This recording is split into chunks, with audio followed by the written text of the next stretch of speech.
Merci beaucoup d'être venu pour cette conférence concernant l'intelligence artificielle et notamment son impact sur l'emploi et sur le travail avec Jean-Claude Hedin qu'on va présenter tout à l'heure et qui va intervenir pendant 45-50 minutes. Il y aura aussi un espace pour les questions et un micro-baladeur donc qui permettra de poser les questions que vous souhaitez à l'issue de cette conférence.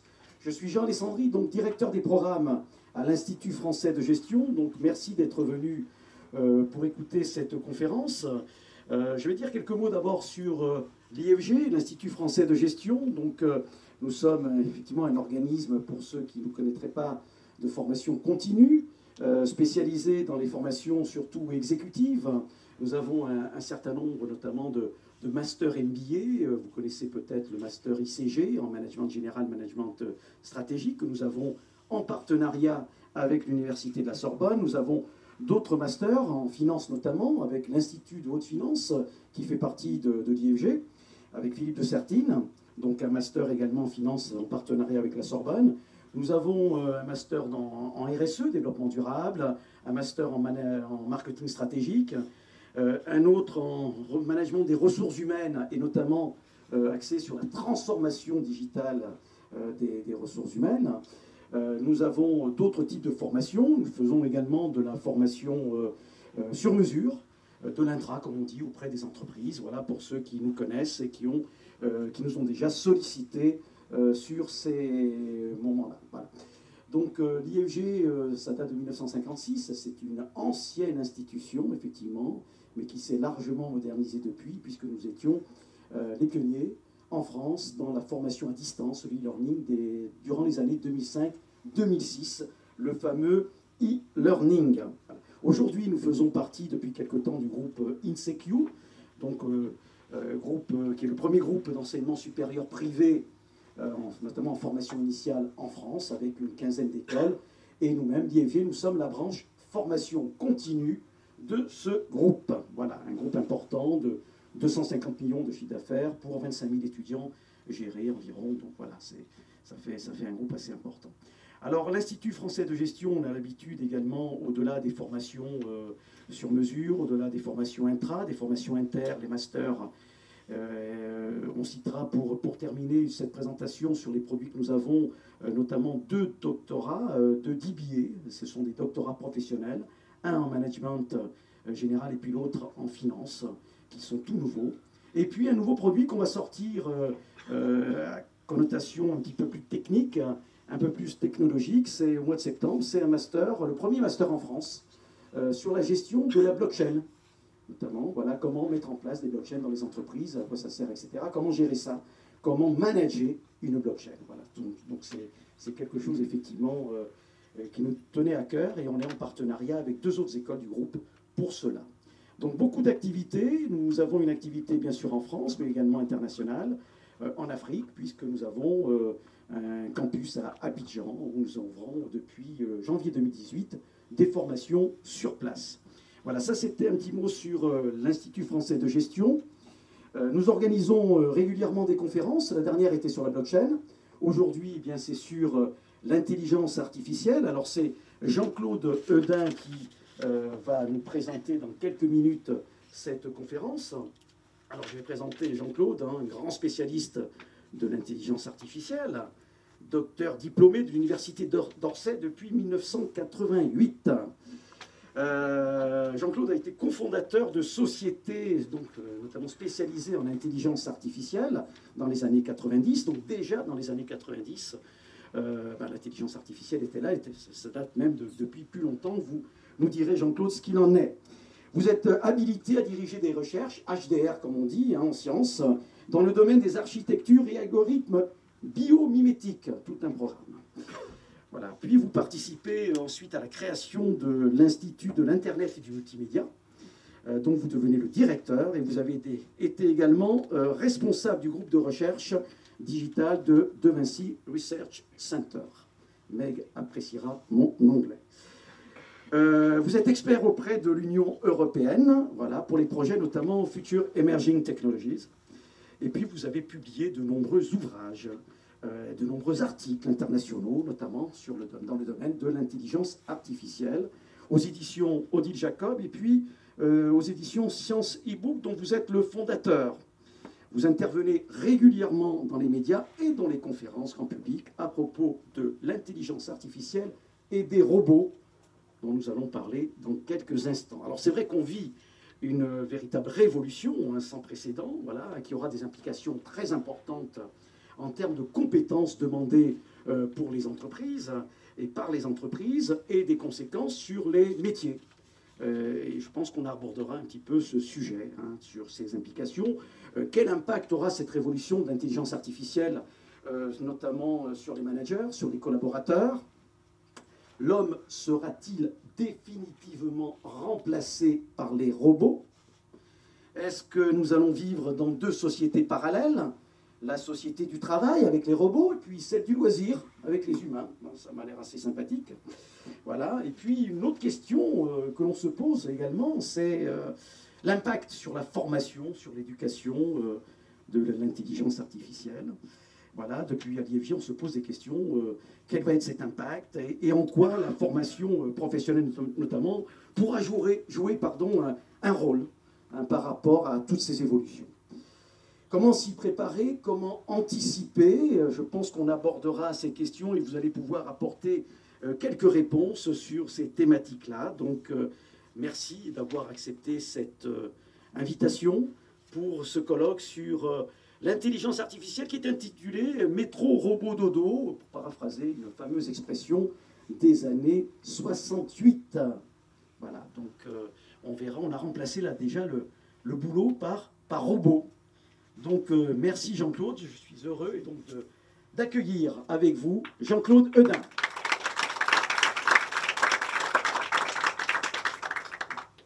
Eh bien bonsoir à toutes et tous, je suis très heureux d'être parmi vous ce soir. Et effectivement, j'ai une lourde tâche, vous êtes tous courageux, vous êtes venus alors qu'il fait beau dehors, là, et d'essayer de garder votre attention. Alors c'est vrai que c'est un sujet qui est très important, on n'arrête pas d'en parler depuis un certain temps. Et donc on va essayer de voir ensemble pourquoi, quelles sont les raisons d'un seul coup de cet engouement, et quelles sont effectivement, on pourra y revenir en particulier au moment des échanges sur l'emploi, parce que ça c'est des questions qu'on se pose. Donc effectivement, je suis chercheur en IA, moi, je suis un praticien, c'est vrai que j'ai fait de la direction de recherche, mais j'ai toujours été relativement proche du développement. En ce moment même, tel que vous me voyez, là je suis impliqué dans un projet de recherche, et je passe mes journées à entraîner une IA et à coder matin au soir. Donc merci à vous, parce que ça me permet de sortir un peu de mon bureau. Et voilà, donc on va en parler. Alors effectivement, à côté de cette activité de recherche, eh ben, j'écris beaucoup. Moi, ça me permet, effectivement, déjà, j'ai la passion de partager. Hein, c'est très important de partager avec les autres. Et puis, ça me permet aussi de mettre au clair mes idées. Donc, j'écris et je publie à la fois des essais sur l'intelligence artificielle et la robotique, mais aussi je m'intéresse à l'aspect culturel et imaginaire, et parce que ça a un impact relativement fort. Déjà, je trouve ça passionnant, et puis ça a un impact relativement fort, ne serait-ce que sur la manière dont vous percevez l'intelligence artificielle. Parce que bien souvent, en fait, c'est un lieu, l'intelligence artificielle, de beaucoup de fantasmes, et du coup, la perception qu'en ont les gens, elle n'est pas celle qui existe dans les laboratoires, où j'ai l'habitude de dire la réalité des laboratoires est beaucoup plus laborieuse que celle qu'on voit dans les grands films, etc. Donc j'ai édité pas mal de choses. Un des exemples, c'est par exemple Metropolis. Vous savez que c'est le premier robot au cinéma. Quasiment, il y en a eu un petit peu avant, mais c'est celui en tout cas qui a défrayé la chronique. Et je me suis aperçu que le roman n'avait pas été traduit en français. Le roman de Théa Fenarbou, qui était la compagne de Fritz Lang à l'époque. Et donc je me suis cru obligé de le traduire et du coup pour qu'on soit capable de lire en français. Bon, il y en a plein. Frankenstein, on sort, l'année dernière, c'était le bicentenaire de la publication du roman, etc. Là, je ne l'ai pas traduit, mais j'ai fait un certain nombre de choses dessus. Donc effectivement, l'intelligence artificielle, on en parle maintenant depuis quelques temps, là, mais ça n'a pas l'air de redescendre, hein, ça a défrayé la chronique, ça continue de le faire, et comme toute révolution et avancée technologique disruptive, eh bien, ça pose des questions relativement profondes, et puis il y a aussi des prédictions et des fantasmes et des peurs qui viennent, surtout en Occident, comme si on pourra en parler tout à l'heure si vous le souhaitez, parce que dans d'autres pays, c'est pas tout à fait la même perception de l'intelligence artificielle, en particulier au Japon. Eh bien, les deux plus grands fantasmes, c'est d'une part, là, ça serait la fin de l'humanité.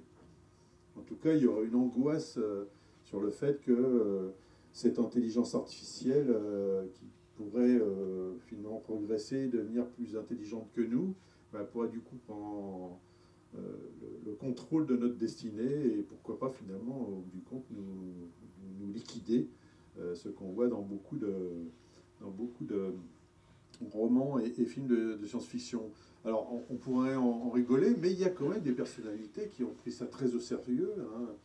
Elon Musk, hein, pour citer, mais aussi feu Stephen Hawking, qui a dit, attention, l'IA pourrait être une remise en cause de l'humanité, et donc ça pourrait être une menace relativement importante, pourquoi pas la plus grande même, d'après ce qu'il dit. Et puis il y a une deuxième angoisse, qui est un petit peu le sujet sur lequel on vous a interpellé ce soir, c'est-à-dire il y aurait une menace sur l'emploi. C'est-à-dire, et ça, un certain nombre de rapports, là j'ai une photo de celui de Davos, qui disent, bah, attention, ça va provoquer un choc de productivité, et ce choc de productivité va impacter l'économie, qui fait qu'on aura de moins en moins besoin de personnes pour faire des choses, et donc ça conduirait à des soucis. Donc 2020, 5,1 millions d'emplois détruits. Bon, vous voyez qu'on est en 2019, ça ne s'est pas encore passé, donc on va être un petit peu plus optimiste que ça.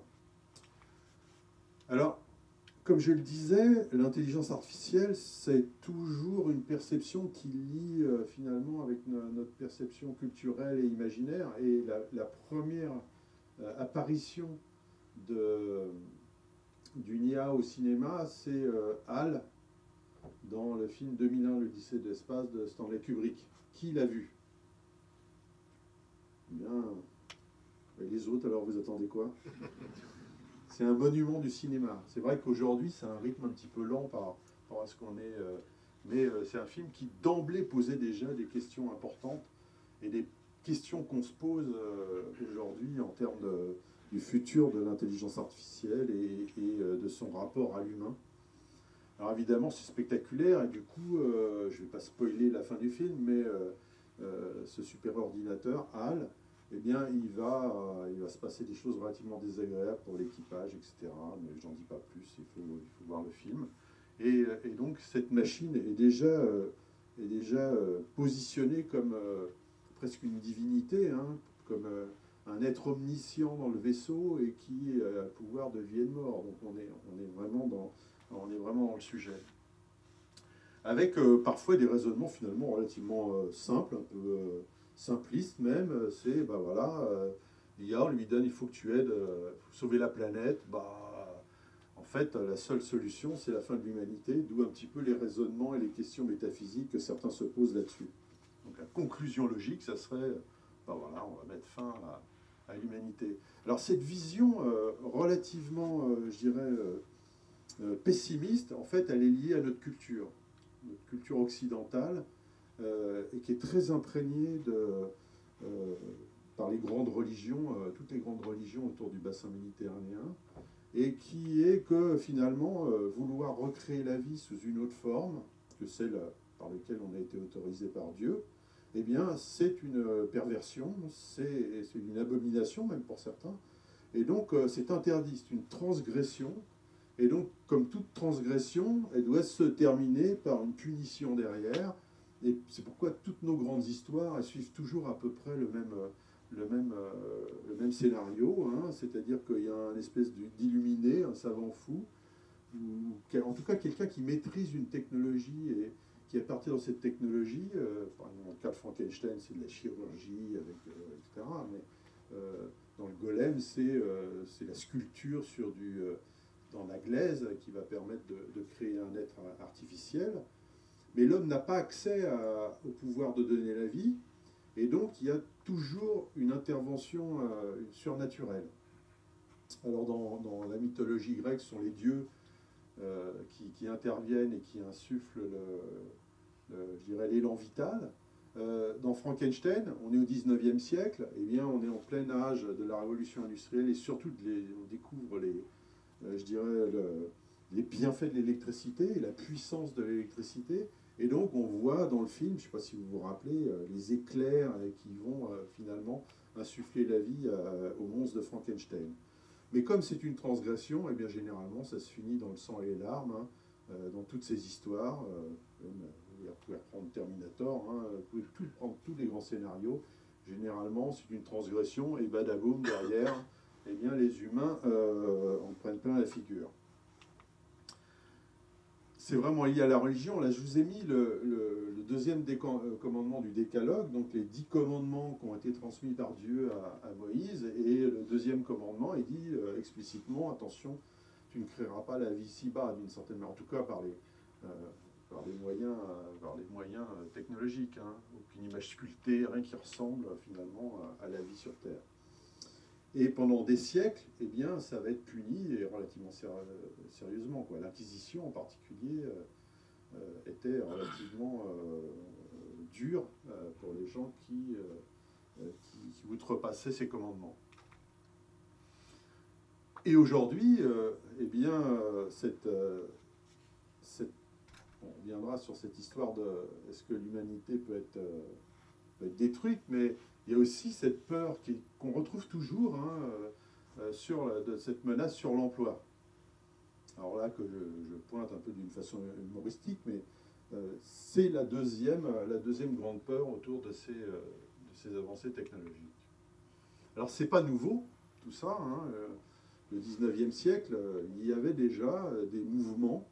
Hein, on est en période de mouvements sociaux assez forts. Et bien déjà à cette époque-là, au 19e siècle, au moment de la révolution industrielle, qui est un siècle aussi de révolution scientifique, hein, avec la vapeur, l'aéroplane, le cinéma, l'électricité, des découvertes scientifiques majeures, de changements profonds. On est passé finalement de la France rurale, enfin du monde rural d'une manière générale, à un monde industriel.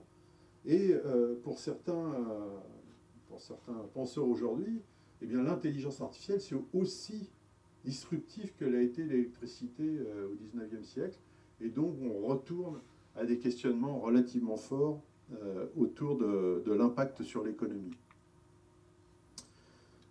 Dans l'ensemble des fantasmes autour de l'intelligence artificielle, il y en a un qui est prégnant et qui revient systématiquement, c'est celui de la singularité technologique. Qui en a entendu parler déjà, cette histoire de singularité technologique? Pourtant, il y en a qui n'arrêtent pas de parler de ça. En fait, c'est un peu la thèse des transhumanistes, en tout cas du mouvement transhumaniste tel qu'il est aujourd'hui. Alors j'ai mis la tête du pauvre Johnny Depp, parce qu'il est mort, il est téléchargé, son esprit est téléchargé dans un ordinateur, et du coup il devient immortel, mais ça n'a pas l'air de le rendre heureux, là. Hein, il n'a pas l'air d'avoir une tête heureuse. Donc c'est un petit peu l'aboutissement en fait de l'approche transhumaniste, hein, puisque le corps c'est quelque chose qu'on traîne, hein, c'est pas commode, ça vieillit, c'est malade, et donc pour les transhumanistes, il faut s'en débarrasser le plus vite possible pour être dans une machine et du coup devenir immortel. Et là, on serait de purs esprits, hein, presque les anges, et donc on aurait des capacités évidemment hyper développé, on résoudrait tous nos problèmes. Donc,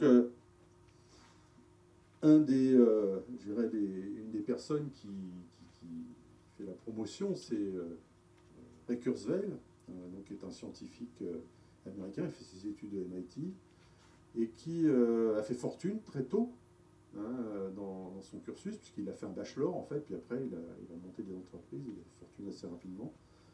Et il a créé, c'est à lui qu'on lui doit un certain nombre d'innovations, en particulier premier vraiment à exploiter d'une façon commerciale la reconnaissance optique de caractères, et du coup, ça ouvre la voie à plein d'outils.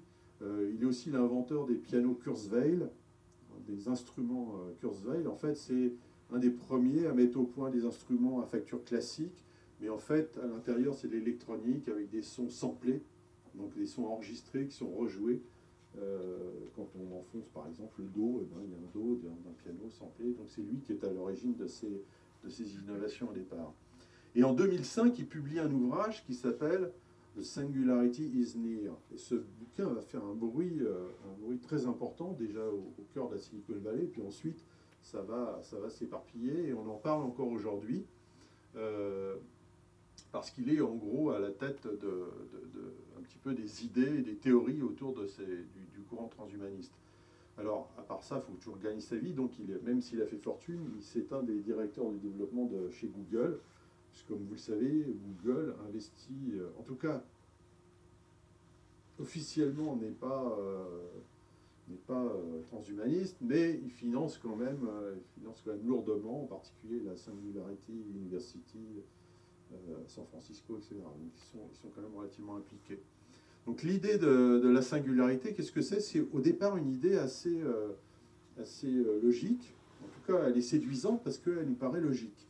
C'est l'homme, notre intelligence crée la technologie, et en retour, cette technologie augmente notre intelligence. Et on voit bien que cette boucle peut devenir une spirale si ça s'accélère, et auquel cas, on obtiendrait une intelligence qui augmente de façon exponentielle. C'est ce qu'on va voir. Et la thèse de Kurzweil, c'est de dire, à partir d'un certain degré, on aura une intelligence artificielle si intelligente qu'elle dépassera tout ce qu'on peut imaginer sur Terre, et donc elle prendra en main le contrôle de notre avenir. Alors ça s'appelle singularité tout simplement, c'est une métaphore par rapport à la singularité physique qui est un trou noir. Parce qu'un trou noir, vous savez, il y a un horizon d'événements, et au-delà de cet horizon, c'est pas ce qui se passe. Les lois physiques deviennent inconnues pour nous, en tout cas, et donc on ne sait plus prédire ce qui va se passer. Là, c'est pareil avec la singularité technologique. Si une telle entité arrivait, on a du mal à imaginer ce qui pourrait se passer par la suite. D'où les grands débats, d'ailleurs, les hyper-optimistes, comme Kurzweil, qui dit, de toute façon, elle est tellement intelligente, c'est nous qui l'avons créée, donc elle nous aidera, elle fera le bien sur Terre, et elle résoudra tous nos problèmes. Pollution, pas de problème, elle trouvera un moyen d'y arriver. Réchauffement, rigolade, elle est si intelligente que ça ne posera pas de problème. Et des gens dans ces éléments de pensée, comme Stephen Hawking, qui disent « Ouh là là, attention, si ça devait arriver, il n'est pas du tout évident que cette intelligence artificielle soit bénéfique et ait envie de continuer à nous aider. Elle pourrait se rendre compte, comme je le disais tout à l'heure, que finalement c'est nous le problème, le virus sur la planète, et que la meilleure manière de restaurer un petit peu de choses, c'est de supprimer cet humain qui est bien encombrant. » Donc, d'où ces grands débats sur l'intelligence artificielle. Alors, quel est l'argument, sur quoi s'appuie en fait Ray Kurzweil pour dire, voilà, cette intelligence artificielle ultime, cette super intelligence va arriver? Eh bien, il s'appuie sur une loi dont vous avez peut-être entendu parler, une loi empirique qui s'appelle la loi de Moore. La loi de Moore, c'est pas l'acteur qui joue dans... c'est Gordon Moore, c'est le créateur de la société Intel. Vous connaissez Intel, vous en avez parlé, c'est l'entreprise qui a réalisé le premier microprocesseur au début des années 70, et qui a structuré aujourd'hui tous les processeurs que vous avez dans vos Macintosh ou dans vos PC sont finalement des petits-fils des développements d'Intel. Et donc, dans les années, à la fin des années, je dirais 70, il remarque que tous les 2 ans, grosso modo, tous les 18 mois, puis ensuite tous les 2 ans, son entreprise arrive à doubler la vitesse de calcul des microprocesseurs qu'il réalise. Et donc, cette loi empirique, devient la loi dite de Moore, c'est-à-dire que tous les 2 ans, l'industrie électronique est capable de créer des microprocesseurs qui vont 2 fois plus vite que 2 années auparavant pour à peu près les mêmes coûts de fabrication. Et ça va devenir même je dirais, l'objectif de cette industrie. C'est-à-dire tous les 2 ans, il faut doubler la puissance de calcul. Donc d'une constatation empirique, c'est devenu également un objectif. Alors ce que fait Kurzweil, c'est qu'il prend cette courbe-là, alors on voit bien au début que ça marche bien, et il la poursuit. C'est-à-dire qu'il l'étend en disant, pour voir qu'est-ce qu'on va obtenir. Et il obtient une jolie exponentielle. Vous savez, cette courbe qui commence très doucement, là, et puis d'un seul coup, elle s'envole vers l'infini et l'au-delà, comme dirait mon ami Buzz l'éclair. L'infini et l'au-delà. Alors au début, évidemment, tout se passe relativement bien, et puis on s'aperçoit que relativement rapidement, vers les années 2000, eh bien, on dépasse l'intelligence, en tout cas d'après Kurzweil, l'intelligence d'un insecte. Ensuite, un petit peu plus tard, on dépasse celle de petits mammifères. Et puis, aux alentours de 2020, eh bien, on dépasse l'intelligence d'un humain. Et encore un petit peu plus tard, on dépasse l'intelligence totale qui peut exister sur la planète.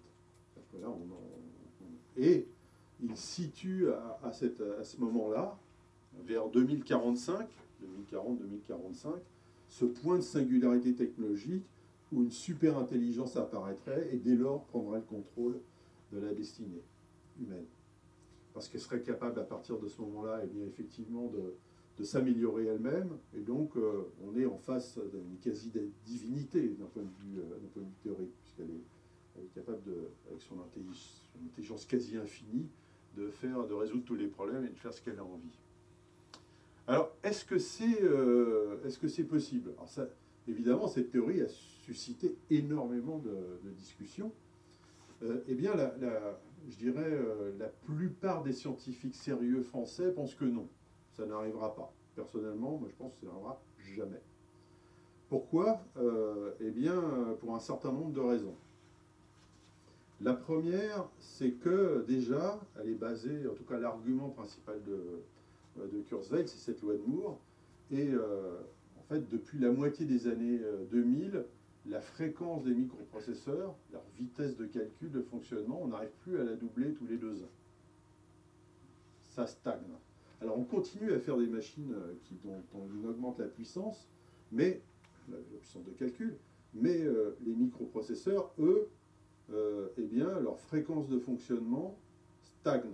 On l'a même plutôt réduite pour des histoires de consommation d'énergie. Et pour pallier ça, on va mettre plusieurs cœurs, plusieurs instances du microprocesseur dans un même boîtier pour essayer quand même d'améliorer la puissance. Mais d'un point de vue formel, en fait, ça veut dire que depuis 2004 à peu près, 2005, eh bien, la loi de Moore n'est plus vraie. Premier argument. Ok, vous allez me dire, mais on continue à faire des machines de plus en plus puissantes. Sauf qu'on approche de ce que les physiciens appellent the wall. The wall, c'est le mur. Et parce que toute l'industrie informatique est basée sur l'électronique, et quand on fait un microprocesseur, pour le faire aller de plus en plus vite, eh bien, il faut dessiner avec des lasers extrêmement coûteux de plus en plus fins. Si on dessine très fin, eh bien, effectivement, on peut tracer des petits cours, ça va plus vite, les distances sont plus courtes, et donc on peut mettre plus de transistors à l'intérieur d'un circuit, on peut faire des circuits plus compliqués.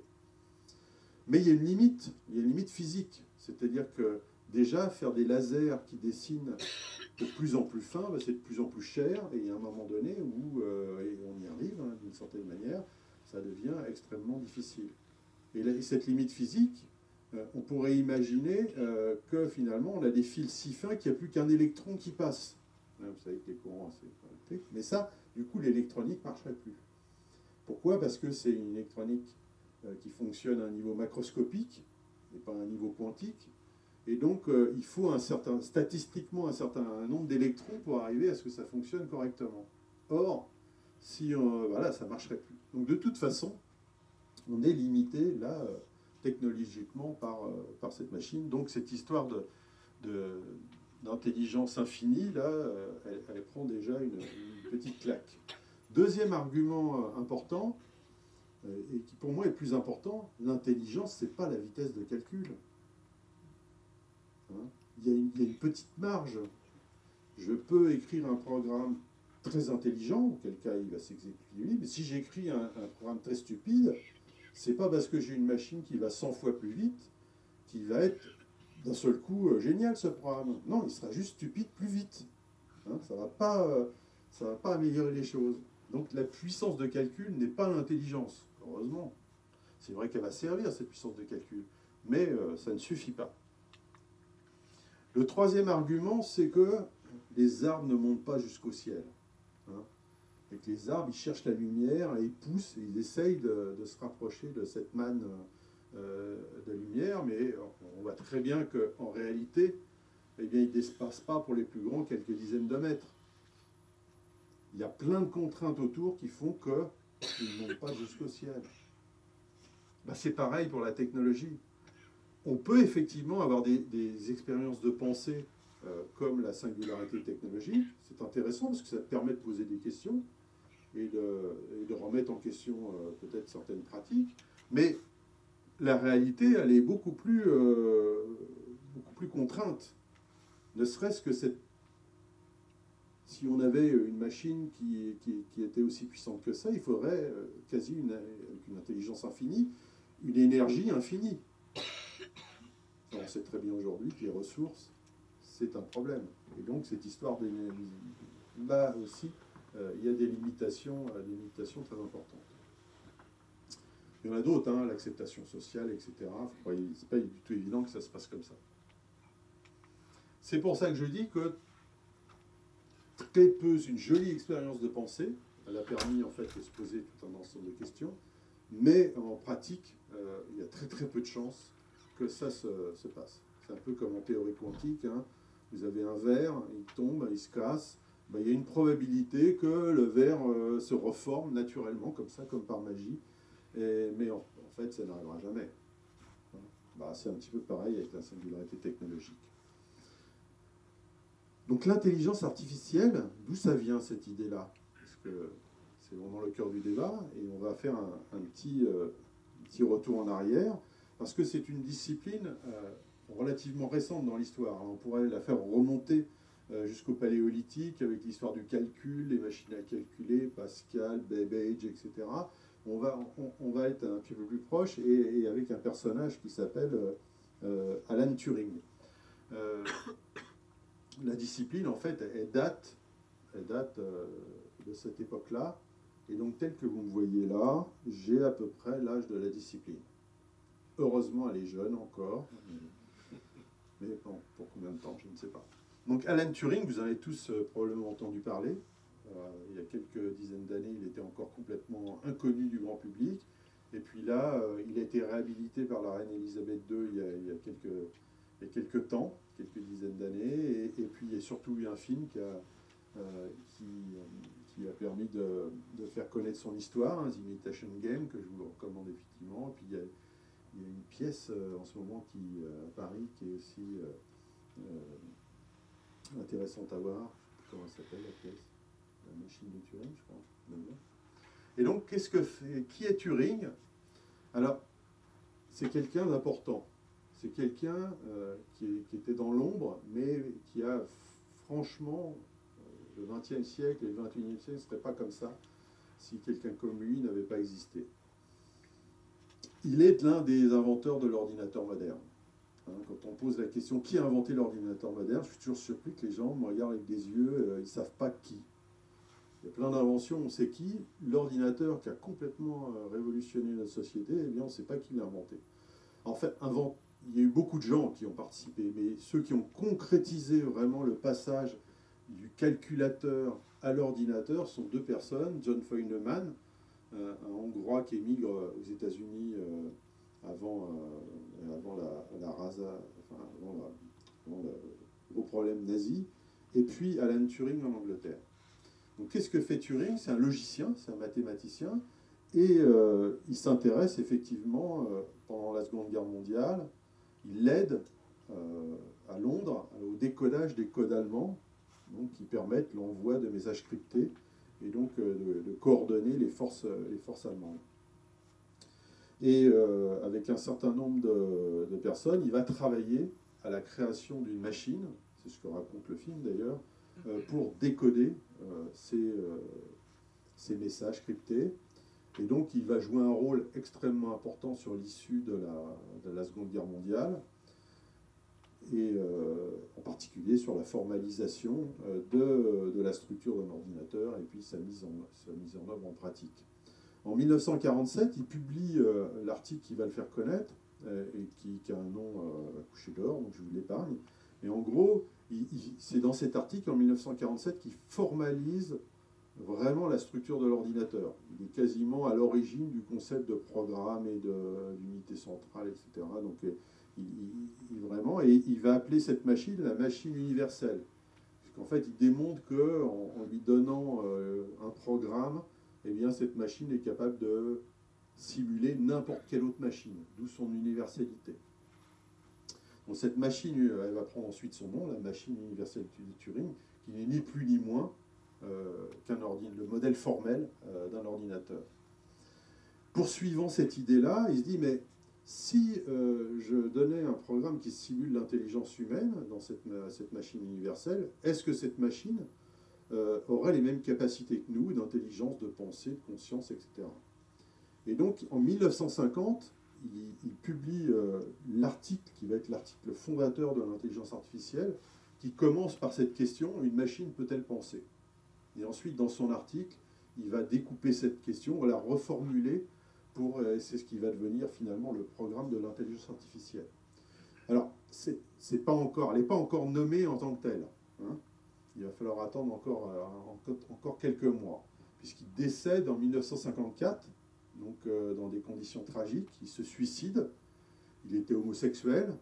Homosexuel à cette époque victorienne, c'est puni d'une façon assez sévère.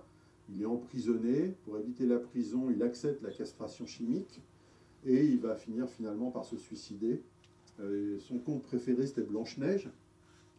Et on le retrouve un matin avec une pomme, je dirais, empoisonnée au cyanure, à moitié croquée, etc., au pied de son lit. Donc une fin relativement tragique.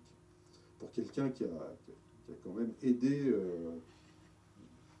tout ce qu'il pouvait pour mettre fin à la Seconde Guerre mondiale. Bon, bref, il a été réhabilité que bien plus tard. Alors, ça vous rappelle, cette petite pomme, certainement un logo bien connu, hein, même si Steve Jobs disait non, c'est pas à cause de ça. C'est parce que Apple, c'est un A, et donc dès qu'on dans les listes, Apple arrive toujours en première position. En tout cas, je doute que ça ne soit pas le cas. Donc, Turing décède en 1954 et donc ne verra pas la création du domaine de recherche proprement dit, dont il a initié les idées. Et ça se passe en 1956, donc 2 ans plus tard, une bande de jeunes, Olibrius, mais avec du beau monde, hein. Il y a Claude Shannon, le père de la théorie de l'information, Marvin Minsky, qui va devenir un petit peu le leader de l'IA, et puis d'autres, John McCarthy, etc. Donc ça se passe en général, de toute façon, l'IA se passe dans 2 épicentres, à cette époque-là, et toujours aujourd'hui, c'est le MIT et Stanford. Ils se tirent des bourres tous les deux, là, les 2 universités, pour faire des... Donc, et ils organisent, ces petits jeunes-là, en 1956, donc la première conférence, premier workshop d'été sur le thème d'intelligence artificielle. Donc, le terme, il est proposé par John McCarthy, et il se veut volontairement déjà un petit peu, il faut trouver des financements pour ça, donc un petit peu provocateur. Hein, intelligence artificielle, déjà, ça fait beaucoup de polémiques. D'ailleurs, dès qu'ils s'en servent, tout de suite, il y a des discussions qui se lancent. Surtout qu'à cette époque-là, eh bien, la grande discipline qui s'intéresse à ça, c'est la cybernétique. C'est là où sont nés les premiers robots. C'est là où on parle de l'intelligence des systèmes. C'est là où on étudie la notion de feedback, qui est extrêmement importante en automatisme, évidemment, et dans la robotique naissante. Donc la cybernétique, hein, qui a donné ensuite plein de termes qu'on retrouve aujourd'hui, cyberespace et cybertruc, voilà, tout vient de là. Et donc eux, ils arrivent, ils disent non, tout ça, ça ne nous intéresse pas, nous on va faire une nouvelle discipline, ça s'appelle l'IA, et l'intelligence artificielle. Et l'idée, c'est de simuler sur une machine de Turing, sur une machine universelle de Turing, l'intelligence humaine. C'est pas du tout de s'intéresser aux neurones ou aux trucs, on s'en fout. On va simuler des raisonnements, et avec ça, vous allez voir ce que vous allez voir. Évidemment, ça provoque de la polémique. Donc Marvin Minsky, un de ses joyeux de rire, dit d'ailleurs, l'IA, c'est la science pour réaliser des machines qui vont faire des trucs qui nécessiteraient l'intelligence si c'était les humains qui devaient le faire. Ok. Donc on est bien dans cette définition. Et s'ensuit effectivement tout un ensemble de... Donc là, on en parle beaucoup, surtout en Californie, bien évidemment, mais un petit peu partout dans le monde à cette époque-là.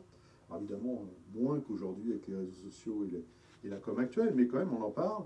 Et il y a beaucoup de prédictions et beaucoup de fantasmes, un petit peu comme ce qu'on voit aujourd'hui. Hein. Les premiers et donc des prédictions du genre, celle que fait Herbert Simon. Alors c'est pas n'importe qui, hein, il deviendra prix Nobel d'économie quelques années plus tard. Et il dit, ben voilà, parmi les prédictions que fait Herbert, c'est dans 10 ans, eh bien, une machine sera championne du monde d'échecs. Elle battra le champion du monde d'échecs. Donc on est en 57, 67, non. Donc il s'est trompé. Mais il s'est trompé uniquement de 30 ans.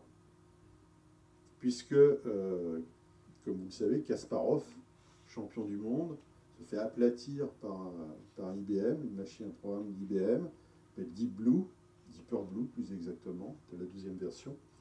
Et il le prendra très mal d'ailleurs, c'est un mauvais joueur, Kasparov, il va renverser à moitié l'échiquier, il va dire qu'ils ont triché, que si on organise un truc sans tricherie, là il gagnera, enfin bon, ouais, il le prend relativement mal.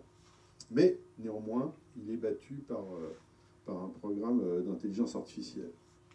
Alors comment il marche ce programme? En fait, il n'est pas si intelligent que ça. Qu'est-ce qui passe? Il représente les positions sur l'échiquier comme un arbre, hein, parce qu'à partir d'une position, eh bien, on a plusieurs possibilités de jouer. Donc c'est les nouveaux cas, et ainsi de suite.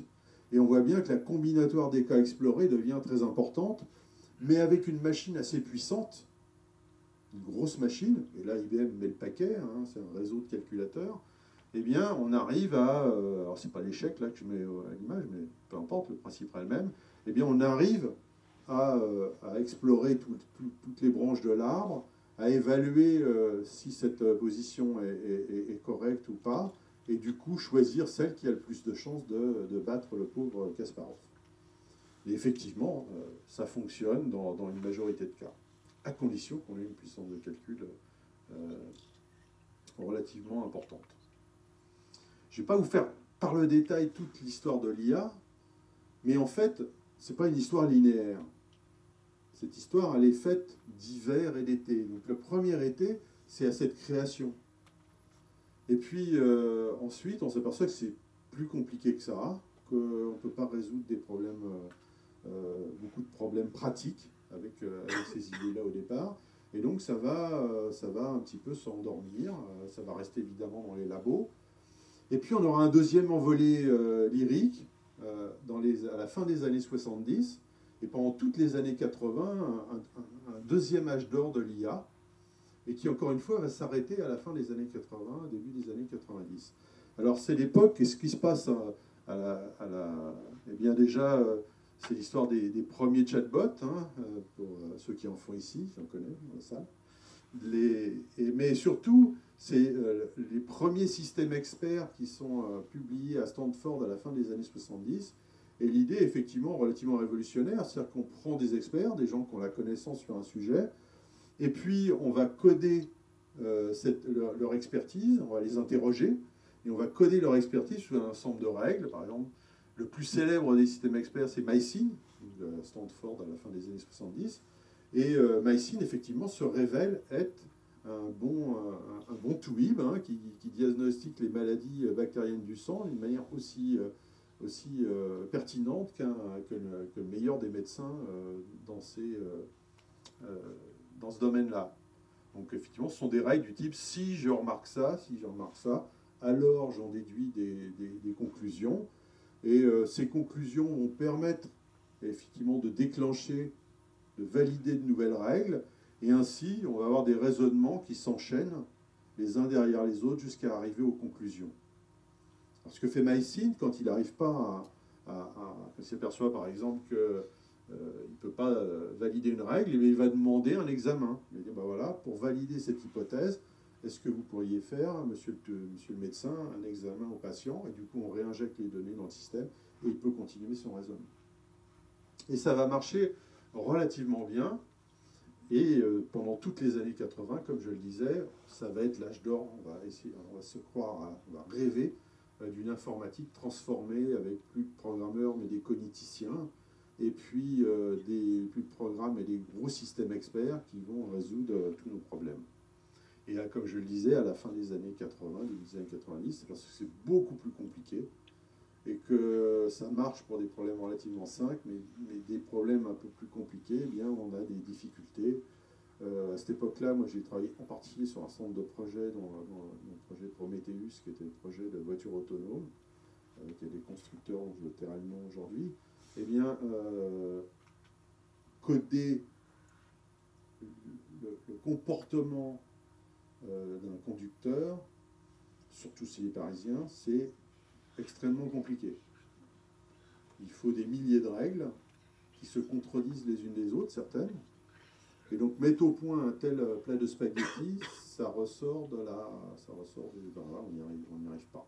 Le problème est trop compliqué.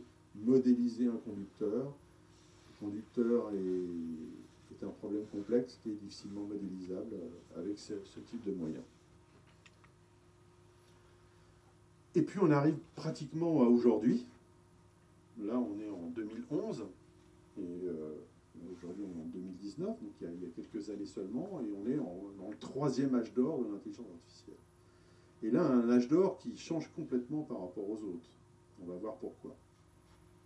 Mais comme tout tremblement de terre, il y a des petites secousses avant. Donc la première secousse, c'est justement, encore une fois, nos amis de chez IBM, qui après Deep Blue, se sont lancés dans un autre projet qui s'appelle Watson. Et l'objectif, cette fois-ci, c'est plus de jouer aux échecs, mais parce qu'ils se disent finalement les échecs, ça a peu d'applications en pratique. C'est bien, ça fait parler de nous, mais appliquer ça dans la vie courante, sur des problèmes réels, c'est pas facile. Donc on va essayer d'attaquer des problèmes déjà plus compliqués, le stade au-dessus, et qui auraient potentiellement des applications industrielles. Et ça va être l'objectif du projet Watson. Et pour challenger le truc, ils se disent, ben voilà, Watson gagnera. On mettra en compétition avec des humains sur la réponse à des questions de culture générale. Donc là, c'est un petit peu plus compliqué. Et donc, ils vont le lancer dans la bataille du jeu Jeopardy. Jeopardy, c'est en gros question pour un champion en France. Donc on pose des questions en langage naturel, où on donne des indices et il faut trouver la réponse à partir de ces indices. Et en 2011, patatras, Watson aplatit les meilleurs joueurs Jeopardy, ce qui fait évidemment beaucoup parler. Et puis du coup, suite à cette réussite, comme vous le savez, aujourd'hui, ça va influer effectivement sur la stratégie d'IBM qui aujourd'hui est extrêmement tournée vers l'intelligence artificielle et les applications de Watson. La vraie innovation de Watson, c'est en fait d'être capable, à partir de ses connaissances, à partir des données qu'il a, eh bien, de lancer en parallèle la recherche sur un grand nombre d'hypothèses. Et de scorer, c'est-à-dire de donner une note finalement à chacune de ces hypothèses. Et à la fin, il peut proposer effectivement celle qui a la meilleure probabilité de résolution. C'est exactement ce qu'il fait lors de Jeopardy. Il accumule les indices, il lance tout un tas de raisonnements et il propose finalement la solution qui a la meilleure probabilité de succès. Alors il y a qu'un peu le jeu aussi, parce qu'en fait, nous, humains, quand on nous pose une question et qu'on cherche la réponse, on buzz que lorsqu'on a la réponse. Okay. Jeopardy, Watson, c'est un petit rusé, en fait, dès qu'il avait une probabilité suffisante, mais il n'est pas encore sûr, eh bien, il buzzait. Et donc, il gagnait du temps, ce qui lui permettait ensuite de continuer de travailler et de réfléchir pour affiner sa réponse. Et donc, globalement, il n'allait pas plus vite en termes de... Mais, par ce genre de petit artifice, il est arrivé à battre systématiquement les humains. Deuxième petite annonce, 2012, un an après, Google annonce fièrement, ça y est, on peut reconnaître les chats dans les vidéos YouTube. Alors, vous savez tous que les chats ont une très grosse importance sur les réseaux sociaux. Hein. Si vous mettez des chats sur votre page Facebook, tout de suite vous avez des j'aime et des nouveaux amis. Hein. Donc mais hormis cette plaisanterie, ça peut paraître bizarre, mais ça veut dire que finalement, on peut, si on est capable de reconnaître un chat dans une vidéo YouTube, c'est-à-dire qu'on peut reconnaître à peu près ce qu'on a envie.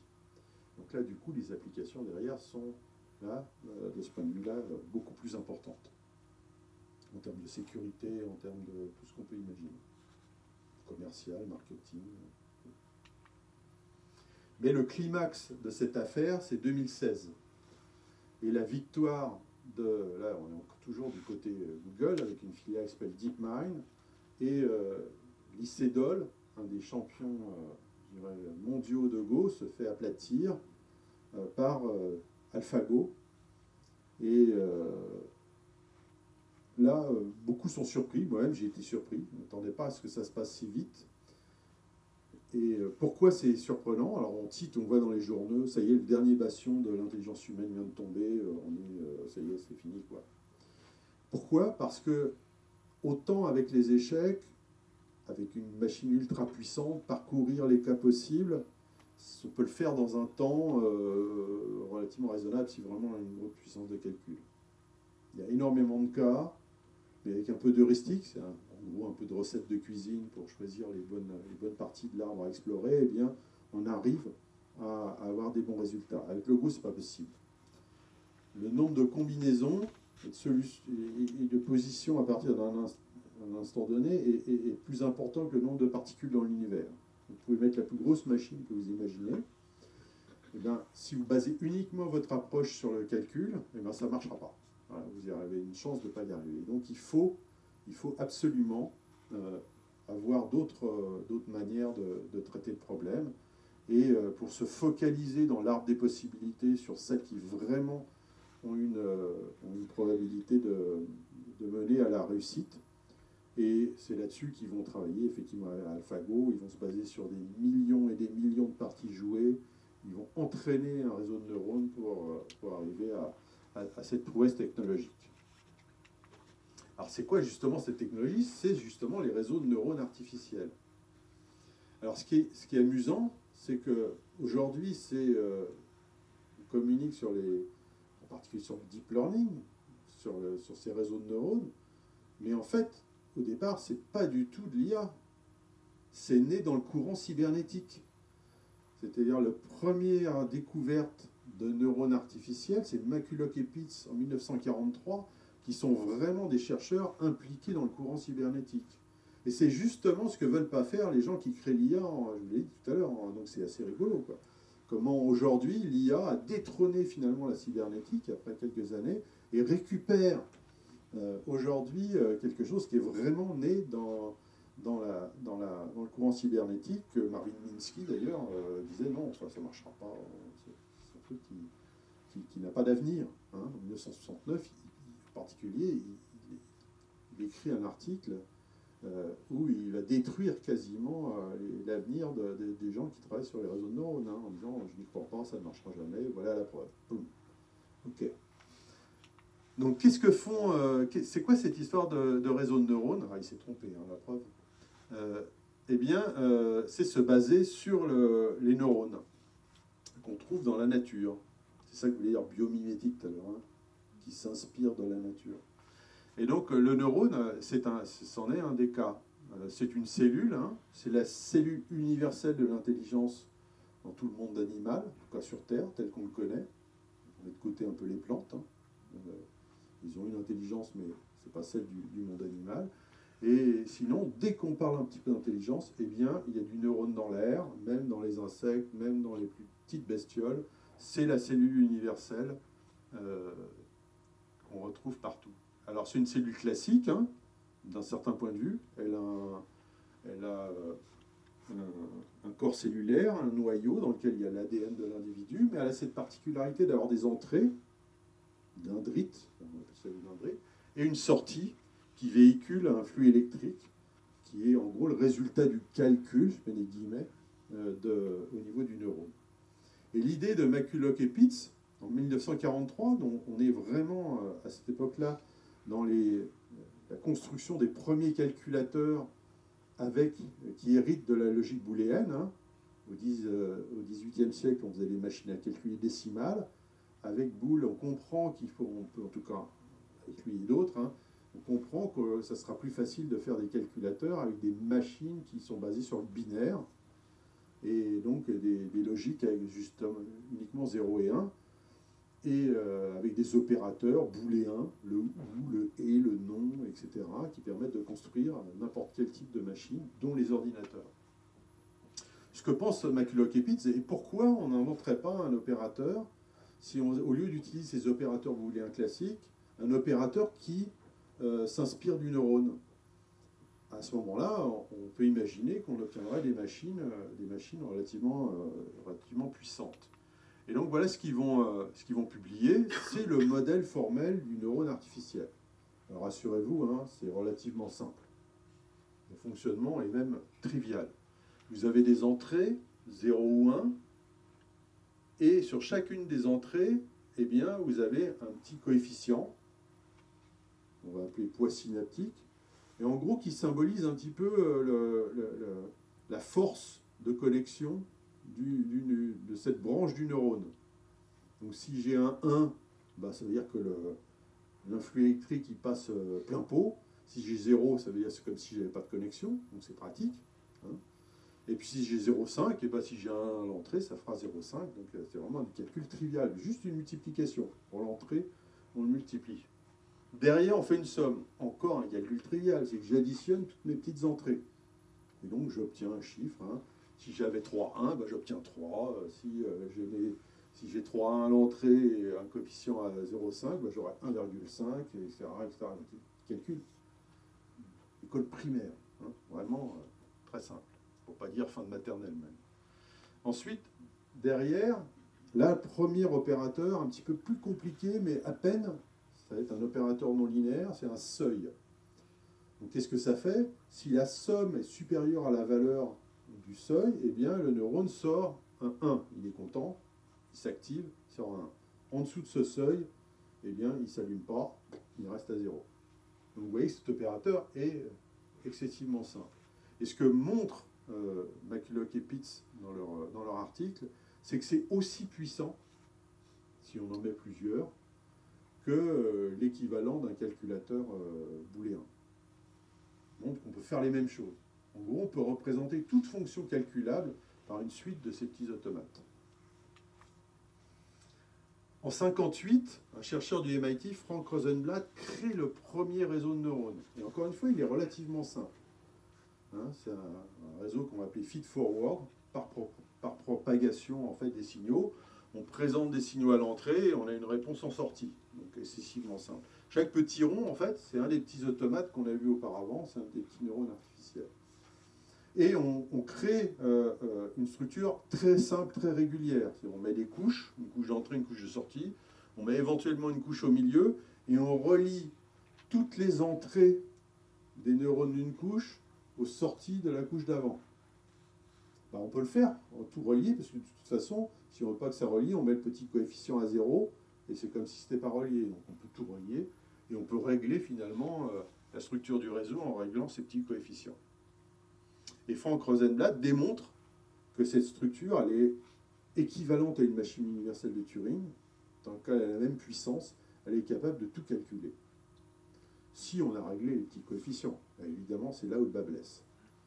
L'autre intuition qu'avaient McCulloch-Pitts et Rosenblatt, c'est qu'on n'est pas obligé de programmer forcément tout ça.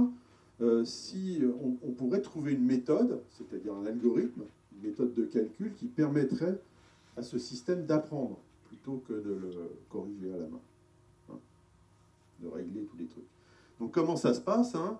C'est évident que si on met une image de chat à l'entrée, donc avec des valeurs, hein, qui correspondent aux valeurs des pixels par exemple, ben derrière, si on n'a pas réglé nos petits coefficients, ben on a n'importe quoi.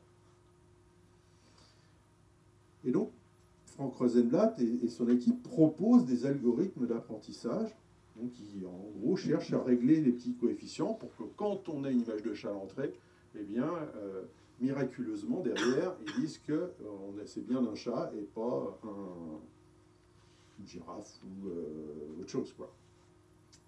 Et ça marche relativement bien sur des problèmes relativement simples. Mais dès que le problème est un petit peu plus compliqué, eh bien ça ne marche plus du tout.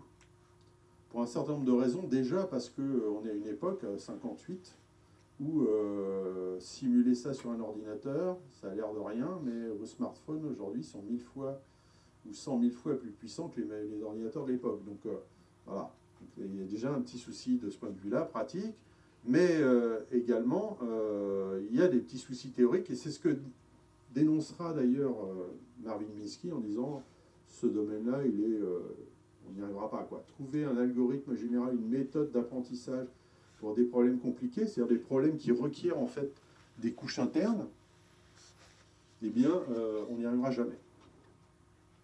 Et donc, ça met un frein extrêmement fort à la recherche sur les réseaux de neurones. Il y a quelques Olibrius qui vont continuer, heureusement, dont en particulier Yann Lequin en France, hein, qui va, et George Hinton aux États-Unis, pas aux États-Unis, au Canada, l'Université de Toronto, eh bien, qui vont continuer de travailler là-dessus. Et tous les deux, aux alentours des années 85, vont publier l'application d'une méthode qui était déjà connue auparavant, mais qui va résoudre le problème et qui va montrer qu'on est capable d'apprendre, du moins théoriquement, un réseau de neurones, même des fonctions relativement complexes. Alors le nom d'algorithme, il a un nom à coucher dehors, hein, c'est rétropropagation du gradient de l'erreur. Mais le principe est simple, beaucoup plus difficile à mettre en œuvre. C'est un algorithme très capricieux, mais simple dans son principe. Donc si, vous vous rappelez, hein, si je mets mon image de chat, poup, mes petits neurones, ils font leurs calculs, ils font leur multiplication, leurs additions, petits seuils, pouf, ça sort, des tâches suivantes, etc.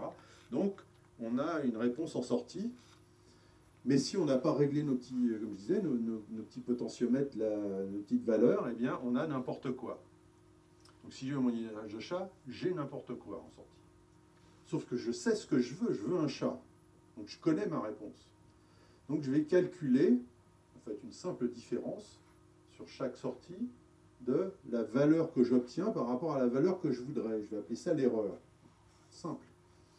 Et je vais rétropropager cette portion, cette erreur, de la sortie vers l'entrée. En fait, au lieu de travailler dans ce sens-là, je vais travailler dans l'autre sens.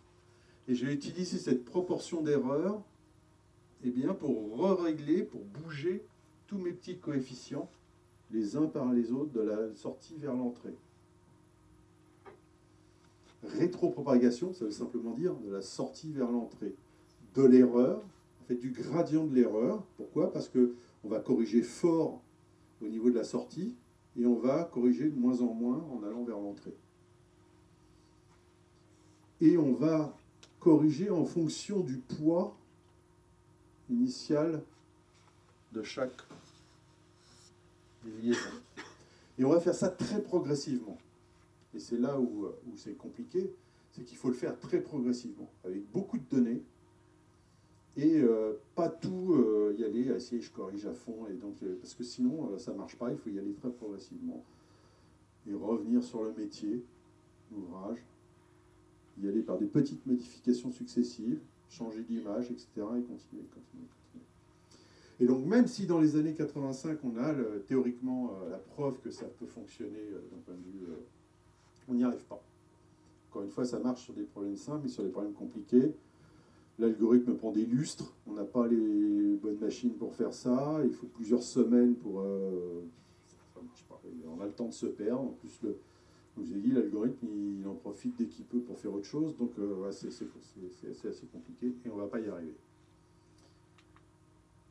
On ne va pas y arriver jusqu'à... Alors, évidemment, hein, les spécialistes me diraient, mais si, il y a eu des trucs qui sont passés, bien sûr, je simplifie. Hein.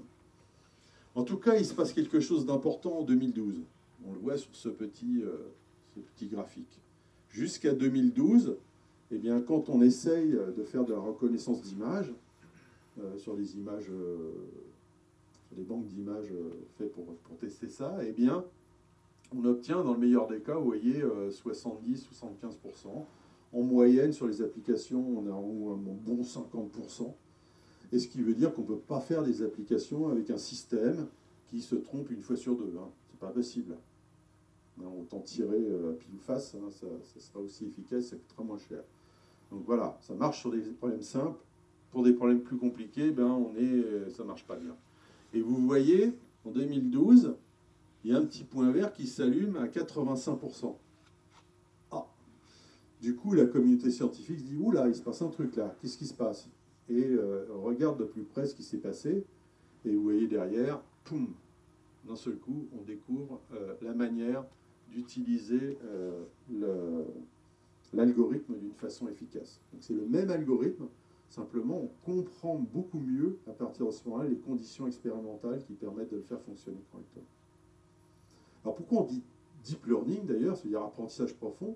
Parce que cette découverte, eh bien, elle va permettre de ne pas se limiter à une seule couche interne de réseau, mais de mettre beaucoup de couches, d'où la profondeur du réseau, c'est le nombre de couches qu'on traverse, et cette profondeur, d'où l'apprentissage profond, faire apprendre dans les couches profondes du réseau à fonctionner correctement, à reconnaître des choses correctement.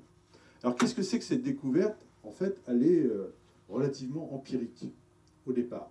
Ensuite, ça conduira à des innovations théoriques et autres, et pratiques, mais les deux raisons essentielles. Un, on s'aperçoit qu'il vaut mieux mettre beaucoup de données que peu de données. À la limite, il vaut mieux mettre énormément de données. Donc, dans mon histoire de chat, que je prends toujours en métaphore, c'est au lieu de mettre une centaine d'images de chats, bon, on va mettre 1 million d'images de chats. Alors, je ne rentrerai pas dans le détail pourquoi ça marche mieux dans ces cas-là, mais ça marche beaucoup mieux. Alors vous allez me dire, ah ouais, mais l'algorithme déjà qui est capricieux, si on passe d'une centaine d'images à des millions d'images, là on est mort.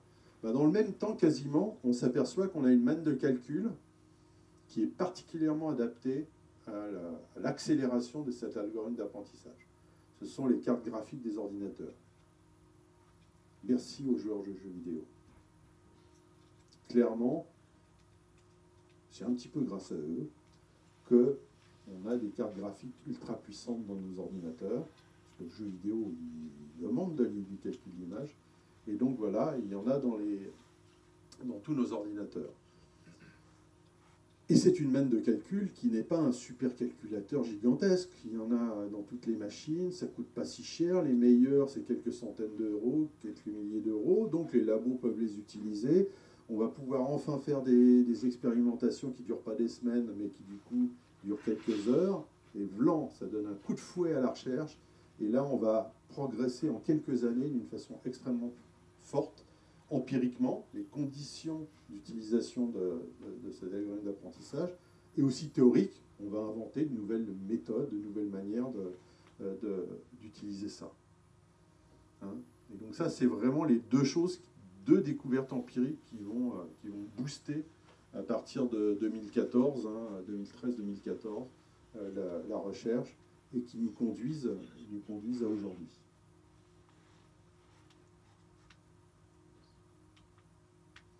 Alors pourquoi du coup, vous allez me dire c'est bien, mais ok, on arrive à prendre un réseau de neurones, des fonctions compliquées, mais voilà, ça sert à quoi tout ça? Pourquoi on en parle autant? Jusqu'à présent, pour attaquer une certaine classe de problèmes, il fallait modéliser le système. Si on n'avait pas de modèle, on est embêté. On ne sait pas quoi coder, quoi. On ne sait pas quoi faire. On ne sait pas comment attaquer le système. Et donc tous les systèmes complexes, entre guillemets, un peu compliqués, on ne sait pas modéliser correctement. Hein, vous vous rappelez de mon conducteur parisien tout à l'heure, hein, on n'arrive pas à le coder avec des règles, on n'arrive pas à le représenter d'ailleurs avec d'autres méthodes, parce que c'est quand même un humain, donc c'est compliqué. Eh bien, comment on va faire? Eh bien, le réseau de neurones, là, du coup, devient une solution potentielle. On ne sait toujours pas comment mon conducteur fonctionne et comment le modéliser, mais si on a les données, si on enregistre par exemple son comportement en fonction de ce qui est en train de se passer, on sait que voilà, par exemple, il arrive à un carrefour, etc. Et donc il appuie sur l'accélérateur. Donc encore une fois, ça c'est parce que c'est un Parisien hein, qui appuie sur l'accélérateur. Ailleurs, peut-être qu'il freinerait. Donc, ok, donc, oui, on a les données, on peut enregistrer beaucoup de données dans beaucoup de situations, et du coup, on peut entraîner un réseau de neurones pour qu'il se comporte comme ça. On ne sait toujours pas, finalement, comment le conducteur modéliser, mais on a une jolie boîte noire qui se comporte comme lui, et qu'on peut entraîner, mettre à jour, hein, on peut augmenter sa capacité à répondre à certaines classes de problèmes. Et donc, on va pouvoir attaquer ce problème avec une nouvelle approche. D'où, d'un seul coup, la voiture autonome devient envisageable. Et envisageable à relativement brève échéance. Alors qu'auparavant, c'était un peu... Voilà. Mais en fait, tous les systèmes complexes sont un petit peu peuvent être attaqués par ce type d'approche. Dès qu'on n'a pas la modélisation du système, par exemple vos clients, le marché, à partir du moment où on a des données, eh bien, on va pouvoir entraîner un réseau pour se comporter comme ça. Et donc, on va pouvoir faire du prédictif. Hein, par exemple, les assurances, ils connaissent évidemment votre âge, votre voiture, etc., tout un tas de paramètres, combien d'accidents vous avez. Et du coup, ils sont capables d'évaluer un coefficient de risque en ce qui vous concerne. Et bien, si toutes les données de l'assureur, on entraîne un réseau, eh bien, il va se comporter statistiquement comme l'ensemble des clients de l'assureur, en tout cas des données qu'il a. Si un nouveau client qui arrive et qu'on lui demande ses données, quelle voiture il a, quel âge, etc., et on rentre ces données, on va avoir une prédiction relativement fiable du risque qu'on obtient à partir de ces données. D'où ce grand engouement et ce gros impact disruptif, puisque aujourd'hui, il y a des méthodes maintenant pour attaquer des problèmes pour lesquels auparavant on était un petit peu coincé. À partir du moment où on a des données. Hein.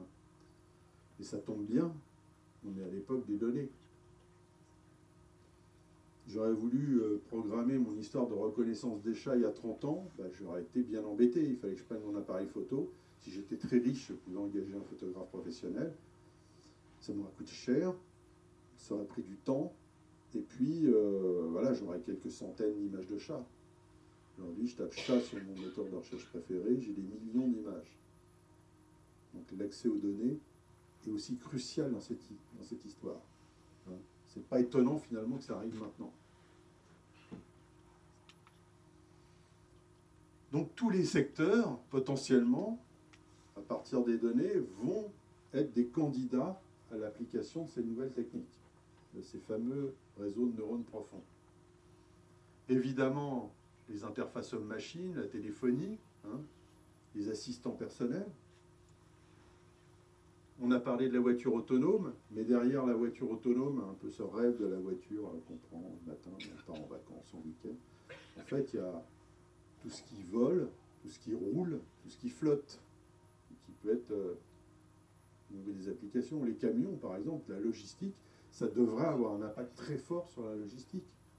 D'autant plus que dans un camion, le rapport de coût par rapport aux investissements nécessaires pour mettre de la technologie à l'intérieur n'est pas tout à fait le même que dans une voiture individuelle. Quoi. Donc c'est évident. Des applications en robotique, évidemment, en robotique industrielle, mais aussi en robotique de service, ça va permettre d'attaquer des problèmes qui pour l'instant nous étaient un petit peu interdits. Un domaine très prometteur, c'est évidemment tout le domaine de la santé. Là, il y a des données. Donc, utiliser ces données pour faire de meilleurs diagnostics, eh bien, ça paraît une bonne idée, a priori.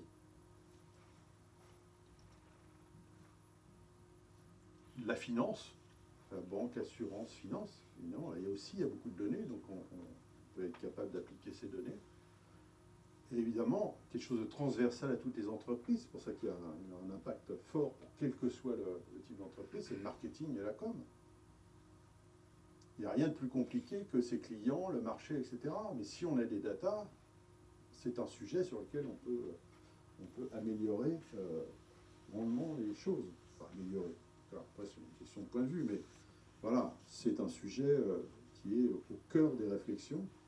Utiliser ça pour améliorer la performance, la stratégie marketing, pour améliorer tout un ensemble de choses. Donc on voit que un autre point, c'est que contrairement à cette robotique un petit peu du XXe siècle, où on pensait que ça permettrait d'améliorer, je dirais, mais essentiellement des métiers qui sont, l'impact sur les métiers qui sont répétitifs, à faible valeur ajoutée, là on voit typiquement que non, il n'y a pratiquement aucun secteur de l'économie qui ne peut pas être, je dirais, impacté, pour le meilleur et pour le pire, par ce type de technologie. De manière transversale, comme avec le marketing, ou de façon plus spécialisée, par exemple dans le domaine de la santé. Donc un des exemples préférés de certaines personnes, c'est effectivement le radiologue. Il disparaîtrait dans les années qui viennent parce que, effectivement, aujourd'hui, on est arrivé à un stade où un réseau de neurones bien entraîné, il est plus... En tout cas, il laisse moins passer d'erreurs qu'un radiologue. Il ne laisse rien passer. Alors qu'un radiologue, s'il est fatigué, enfin, voilà, il peut laisser passer des trucs, quoi. C'est un humain, quoi. Personnellement, et je pense que c'est vrai pour à peu près tous les métiers, plus ou moins, mais c'est parce qu'on est dualiste, on oppose, eh bien, les métiers ne vont pas disparaître comme ça du jour au lendemain. Je pense qu'on aura toujours besoin d'un radiologue. Simplement, ils auront des outils qui leur permettront d'avoir une qualité de diagnostic beaucoup plus importante, plus fiable. Alors, est-ce qu'on est au bout d'une histoire? Est-ce que finalement, ça y est, on est arrivé à un point où finalement, ce qui nous arrive ensuite, c'est effectivement cette singularité technologique? Est-ce qu'on a tout résolu? Non, il y a beaucoup de choses qui restent encore à faire, il y a un certain nombre de limites. Je les ai listées ici, on va voir les principales. 1, l'explicabilité. Toujours mon histoire de conducteur. On sait faire une voiture, mais expliquer pourquoi elle a renversé grand-mère, ça devient compliqué puisqu'on est en face d'un système où on a des millions de paramètres, plus les incertitudes de ce qui s'est passé réellement dans la situation. Eh bien, on a un système qui fonctionne grosso modo comme une boîte noire, et même si on fait du rétro-engineering, par exemple, là, pour reconnaître une autre voiture, on s'aperçoit que dans les couches du réseau, on a à peu près ce que voit, entre guillemets, ce que reconnaît le réseau de neurones, et ça nous apporte peu d'informations, finalement, dans la majorité des cas, sur le processus de décision du réseau. Donc on est embêté. On a un système très performant, mais si on veut, il n'est pas capable d'expliquer pourquoi il prend telle ou telle décision. Il n'est pas forcément capable de comprendre. Ou alors ça coûterait très très cher. Hein, essayer de comprendre ce qui s'est passé. Donc pour toutes les applications où il est nécessaire que le système soit capable d'expliquer les décisions qu'il est en train de prendre, eh bien c'est une limite qui est quand même non négligeable. Hein, si vous êtes chez votre toubib et qu'il vous dit que vous allez mourir dans 5 jours et qu'il est incapable de vous expliquer ce qui va se passer, pourquoi, bah, vous allez lui dire il est fou ce médecin, je vais en changer quoi. Hein, donc il faut que le système soit capable d'expliquer. Et ça, c'est un des principaux sujets de recherche. Deuxième grand sujet, tout ça est lié aux données. Les algorithmes, malgré ce qu'on peut lire dans beaucoup de cas, sont relativement transparents. On lit souvent que c'est le codeur qui aussi a codé l'algorithme et du coup, il a mis ses propres biais dans le système. Mais en fait, ce n'est pas tellement dans le code qu'il y a des biais, c'est dans les données que ça utilise. Et tout un programme, tous les programmes, quels qu'ils soient, ils ont toujours deux parties, l'algorithme proprement dit et les données qui vont permettre de le mettre en œuvre sur des cas parties. Et c'est là où le problème se situe principalement. Parce que si on utilise les données sans faire attention, eh bien on va se retrouver avec tous les travers de notre société, des systèmes racistes, sexistes, et qui en plus vont les appliquer systématiquement. Pas simplement une fois de temps en temps comme un humain, mais systématiquement. C'est justement la puissance de ces systèmes, ils peuvent être systématiques. Mais là, s'il y a des biais et qu'on n'y fait pas attention, eh bien, ça va être relativement ennuyeux. D'où une importance extrêmement grande sur l'attention portée aux données qui sont utilisées et les biais potentiels qu'elles peuvent contenir.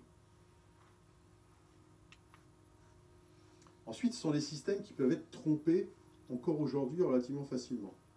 Donc si vous voyez ce jeune homme à l'aéroport, c'est pas parce qu'il sort d'une fête, d'une soirée et qu'il a décidé de se déguiser en Iroquois, c'est parce qu'il a trouvé un moyen de brouiller tous les systèmes de reconnaissance faciale. Donc dans ces cas-là, peut-être prévenir la sécurité, hein, parce que c'est louche, cette histoire-là. Donc ce sont des systèmes qu'on peut arriver aujourd'hui à tromper relativement simplement, en mettant du bruit par exemple, ça les perturbe beaucoup. On ajoute à l'image un peu de bruit et là les ennuis commencent à... ou des systèmes calculés exprès pour tromper certains systèmes. Donc ça pose la question de la fiabilité, de la sûreté, du détournement de systèmes qui seraient généralisés comme ça dans notre société. Deuxième grand sujet de recherche, évidemment. Mais le plus grand, c'est finalement, nous ne marchons pas avec un algorithme de rétropropagation livraison d'erreurs. Il ne nous faut pas des millions d'images de chats pour reconnaître un chat. On en a vu 2, ça y est, on a compris. Hein. Et on sait le reconnaître partout. D'où un des plus gros sujets de recherche aujourd'hui en IA, c'est trouver des algorithmes d'apprentissage qui soient beaucoup plus naturels, beaucoup plus proches finalement de la manière dont nous on apprend. Bon, j'insisterai pas non plus sur la complexité du cerveau humain, hein, pour vous rassurer. Même AlphaGo, des millions de neurones artificiels, eh bien, il ne fait pas le figure devant la centaine de milliards de cellules de notre cerveau, avec en moyenne 7000 connexions par cellule. C'est absolument hallucinant en termes de complexité. On ne connaît pas plus complexe en fait aujourd'hui. On n'y est pas encore. Même si les chiffres sont impressionnants, on en est encore très loin. Et puis autre chose qui a de l'importance, c'est que le cerveau, donc on est toujours avec cet dualisme, hein, c'est-à-dire qu'il y a l'esprit, la matière, la nature, nous, donc on est toujours en dehors du truc en fait. Eh bien, je dirais que le cerveau ne peut pas exister sans le corps. Il est intimement connecté à l'ensemble du corps. Notre corps, il est lui-même le résultat de l'évolution dans un écosystème, qui est notre planète, etc. Et donc, imaginez qu'on puisse faire des systèmes hyper intelligents, complètement déconnectés de cette manière du monde qui nous entoure, eh bien, c'est voué à l'échec. En tout cas, on peut faire des systèmes ultra puissants pour travailler sur des mondes de données, mais ce sont des systèmes qui se révèlent finalement relativement incapables de traiter des questions extrêmement simples de sens commun, parce qu'ils n'ont pas cette relation au monde. Hein, un arbre, une image d'arbre pour un réseau de neurones, c'est une matrice de pixels. Nous, ça va nous évoquer énormément de choses. Donc ça, c'est plutôt une bonne nouvelle. Ça veut dire que, je viendrai ensuite là-dessus, ce sont deux intelligences complémentaires. J'y reviendrai tout à l'heure. Et qu'au lieu de les opposer, ce qu'on fait souvent, nous, hein, dans notre culture, eh bien, on va pouvoir, justement, si on pouvait les considérer comme complémentaires, eh bien, ça permettrait d'aller plus loin. Donc ça, c'est juste une image pour vous dire que je vous ai raconté qu'une petite histoire, qu'effectivement, l'arbre cache la forêt, si on parle d'arbre, et qu'il y a énormément de structures de réseaux de neurones qui ont été, du coup, mis au point, qui existaient déjà, qui sont continues. Il y a aussi d'autres types d'algorithmes d'apprentissage qui existent. Et évidemment, ça a boosté énormément la recherche dans ces domaines. C'est une toute petite partie de l'intelligence artificielle aussi. On dit les réseaux de neurones, ça y est, c'est l'IA, mais en fait, il y a beaucoup d'autres techniques hein, en machine learning, on pourra en évoquer si ça vous intéresse, mais et le machine learning fait partie de l'IA, etc., qui est aussi à d'autres technologies qui existent. L'IA, c'est comme la force dans Star Wars. Il y a un côté lumineux et il y a un côté obscur. Qu'est-ce que c'est que le côté obscur? Bah, c'est armer des drones, par exemple. Poum. Moi, je trouve pas ça très cool. Hein, mais c'est aussi un manager qui utiliserait l'IA dans son entreprise et qui en profiterait pour se séparer d'un bon nombre de collaborateurs pour améliorer finalement son rendement financier à court terme. Pour moi, ça c'est le côté obscur. Le côté lumineux, qu'est-ce que c'est? C'est essayer d'utiliser cette technologie, qui a priori est neutre, hein, ça dépend de nous, la manière dont on va la mettre en œuvre, eh bien, pour améliorer le monde, comme disait Steve Jobs. C'est quelque chose qui va changer le monde dans le bon sens. Et dans ce cadre-là, je pense que l'art et l'éducation devraient trouver une première place. Cette métaphore, dire que si l'IA est une jeune pousse, il vaut mieux lui faire faire de l'art au début et de l'éducation plutôt que de la défense et de la finance. Mais on en a besoin. On en a besoin d'une façon cruciale. On n'a jamais eu autant besoin d'intelligence. Il faut dire qu'on est relativement intelligent individuellement, mais souvent, malheureusement, on est stupide collectivement. Donc on a besoin de cette intelligence, de toute l'intelligence, en particulier pour résoudre des problèmes qui sont extrêmement complexes à résoudre. Et ce sont bien deux intelligences, comme je le disais, complémentaires.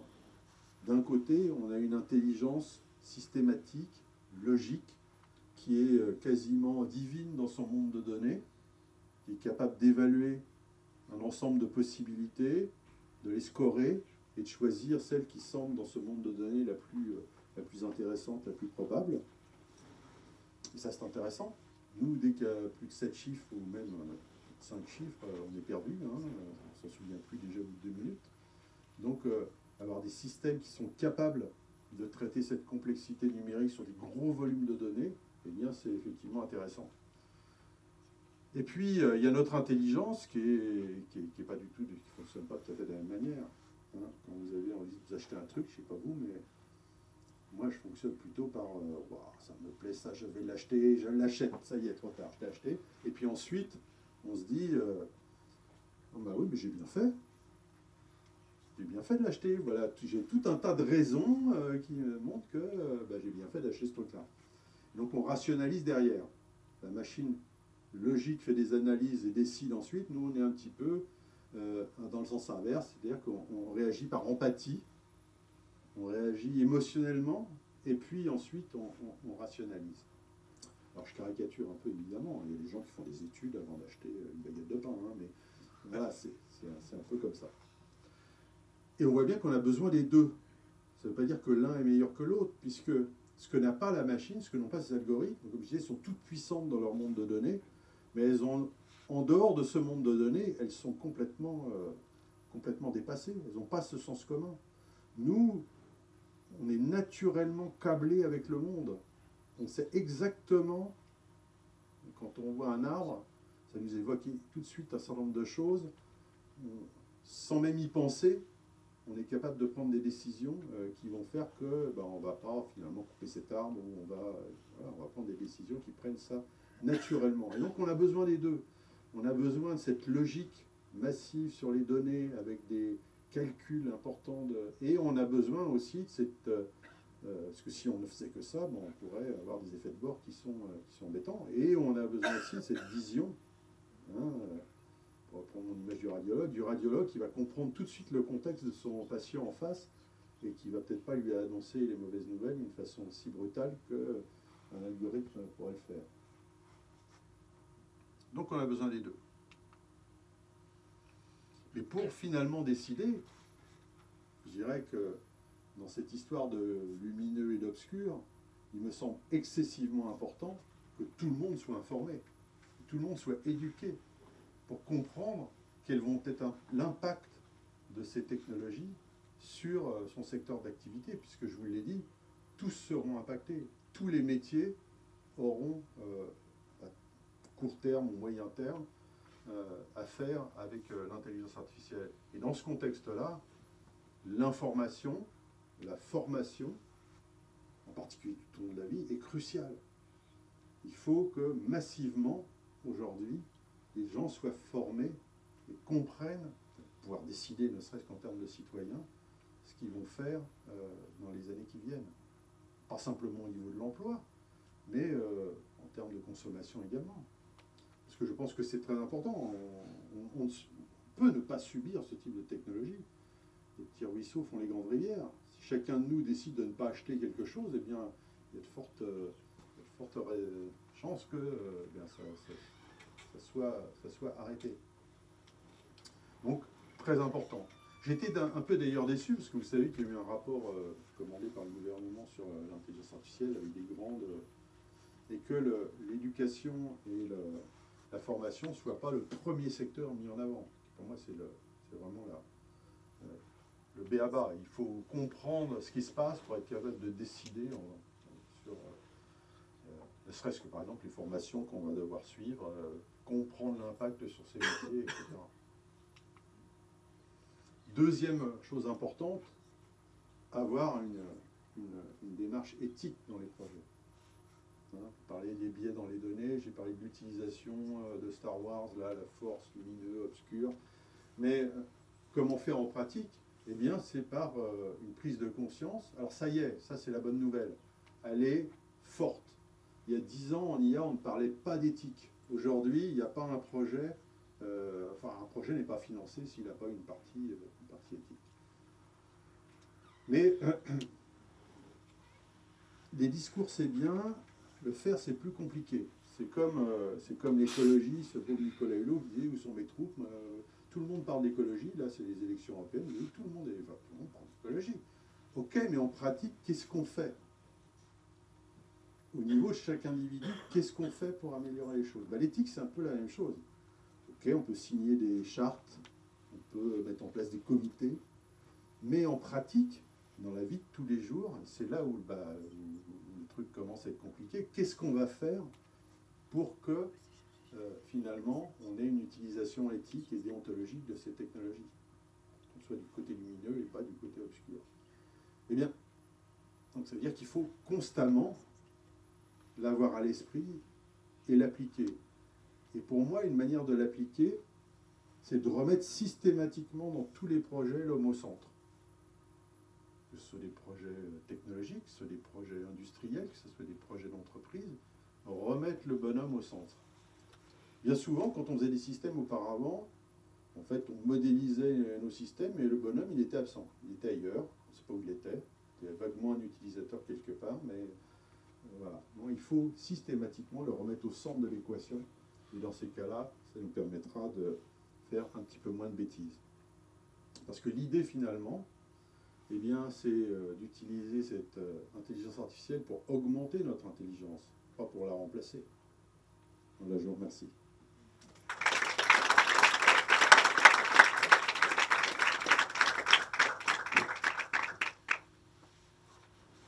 J'ai perdu l'heure, là. Je sais pas si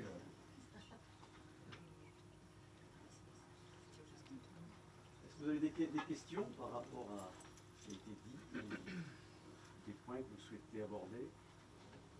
Oui. En vous écoutant, j'ai l'impression de relire les robots d'Asimov d'il y a 50 ans. Et la saga, je ne sais pas si vous avez eu l'occasion de la lire. Ah oui, j'ai même écrit un bouquin qui s'appelle Les 3 lois de la robotique sur le sujet, donc je me suis vraiment très intéressé. Parce qu'en fait, il a été précurseur Asimov. Inspiré de Asimov ou Asimov de Turing? Pardon? Est-ce que c'est M. Turing qui s'est inspiré d'Asimov ou vice-versa? Ah non, Turing, c'est à peu près la même époque, mais il y en a un qui écrivait des nouvelles et des romans, même s'il était scientifique de formation. Il était plutôt du côté bio que du côté informatique. Or, Turing, lui, c'était un mathématicien, logicien, impliqué dans les... Donc je pense qu'Asimov était au courant de ce qui se passait, avait compris. Mais les 3 lois de la robotique, c'est en gros revisiter les commandements du décalogue, tu ne tueras point, etc. C'est une transcription. Au départ, il les a créés. La première raison était scénaristique, c'est-à-dire que parce qu'elles ont un goût de... C'est un peu comme la singularité technologique, elles ont un goût de système formel extrêmement sûr. Si tu ne tueras point, deuxième loi, si blabla, donc sauf si ça contredit la première loi, etc. Donc ça paraît solide, mais en fait il y a plein de cas pour lesquels on a des paradoxes, ou alors on a des dilemmes, et donc tu ne tueras point. Le premier dilemme, c'est s'il faut choisir entre la grand-mère et la famille, on est obligé déjà de mettre en défaut la première loi. Donc tout de suite, on voit, et lui s'en est servi pour générer finalement des scénarios dans ces histoires relativement intéressants. Pas des révoltes de robots qui mettraient la fin à la vie sur Terre, mais vraiment sur des cas relativement pratiques de dilemmes et de... D'ailleurs, quand il a réuni ça dans son...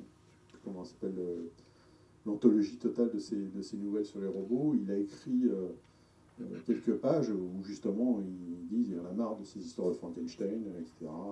Moi j'ai écrit des histoires d'une façon différente. Donc il était vraiment complètement contre ça. La deuxième raison, c'est une première réflexion éthique et déontologique. Éthique, faut pas oublier qu'il a écrit ça au moment d'Hiroshima, enfin Nagasaki. Donc la science peut conduire à des trucs qui sont pas très sympas. Et donc on peut relire ces 3 lois comme finalement un code déontologique pour le scientifique. Vous les relirez et vous verrez que on peut, si on les applique, se dire, voilà, ok, si je faisais ça moi-même, ne serait-ce que dans mon métier, eh bien peut-être qu'on aurait moins d'ennuis aujourd'hui. Là, ce qu'on voit un petit peu dans tous vos schémas que vous avez faits, c'est en séquence 1, séquence 2, séquence 3, ça semble très logique. Puis à la fin, la réponse, ça va être, est-ce que je tue la femme avec son bébé ou je tue la grand-mère en disant voiture. C'est un peu ça. Oui. Entre les deux. Oui, il y a toujours des problèmes de dilemme, mais ce problème de dilemme, il est très très étudié aujourd'hui par les juristes en particulier, mais aussi par les fabricants de voitures qui travaillent sur le problème des voitures autonomes, parce que ce genre de dilemme arrive dans la vie courante. Et donc là, il faut... on sait qu'il va y avoir des problèmes, donc il faut choisir le moindre mal, comment on choisit de manière éthique. Voilà. Donc ça, c'est un vrai problème.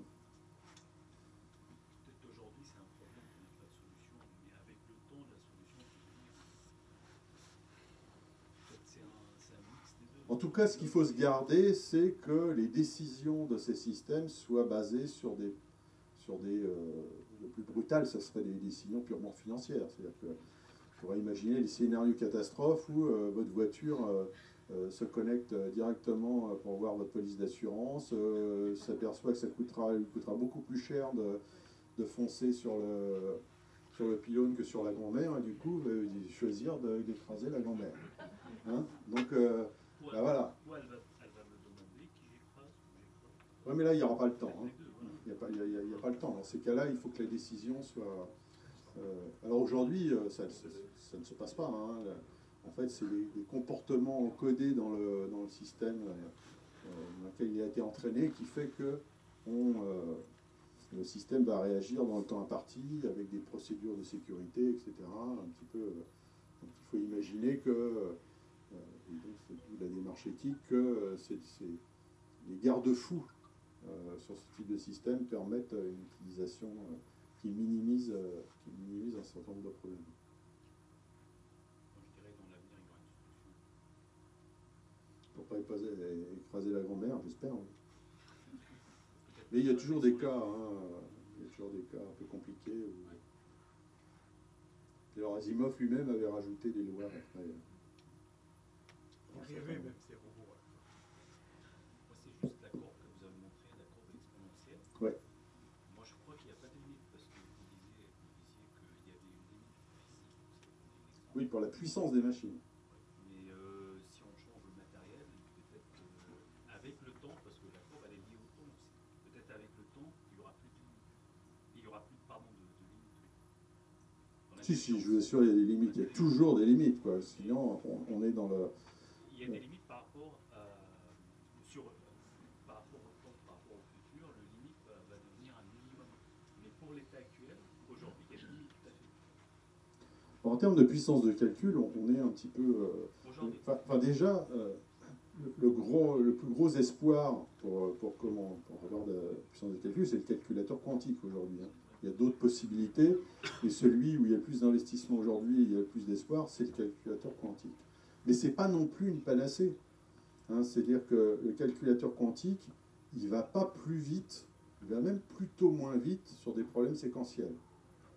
Et donc il y a fortement, moi j'aurais tendance à dire que la machine du futur, c'est une machine de Turing auquel on a associé une partie quantique qui, elle, par contre, est extrêmement adaptée aux problèmes combinatoires. En gros, aux problèmes de jeu d'échecs, aux problèmes de Go, dès qu'il faut parcourir un très grand nombre de solutions, la superposition quantique fait que là, on accélère d'une manière incroyable les calculs. Mais on n'y est pas encore, hein. Ça reste des prototypes. Ça reste des prototypes de labo aujourd'hui, ça reste des machines extrêmement coûteuses, qu'à peu près personne ne sait programmer, mis à part, parce que sachant, moi j'ai essayé de... je vais essayer de programmer un truc, un algorithme sur un calculateur quantique. Hein. Vous pouvez aller sur Internet, vous trouverez des simulateurs, ils sont mis à disposition gratuitement. Hein. Mais il faut se mettre le cerveau à l'envers, il faut oublier tout ce qu'on a oublié tout ce qu'on a appris jusqu'à présent. Aujourd'hui, ce sont des machines peu fiables, coûtent une fortune et qu'on ne sait pas programmer. Non, donc on est au tout début de l'histoire. Mais c'était à peu près ce qui se passait à la fin des années 40. Hein. Les calculateurs, c'est des grosses machines peu fiables qui coûtaient cher et que à peu près personne ne savait programmer. Il n'y avait même pas de langage de programmation. Hein. C'était on tournait les boutons et on actionnait les interrupteurs. Donc il faut être modeste. Mais en tout cas, sur certaines classes de problèmes, c'est pas ça qui va... par contre, sur certains d'autres, ça va révolutionner les choses. Si ça fonctionnait, oui. Par exemple, tout ce qui est cryptage et code de sécurité prendrait tout de suite, immédiatement, un certain nombre de difficultés. Quoi. Oui. Je peux encore me permettre.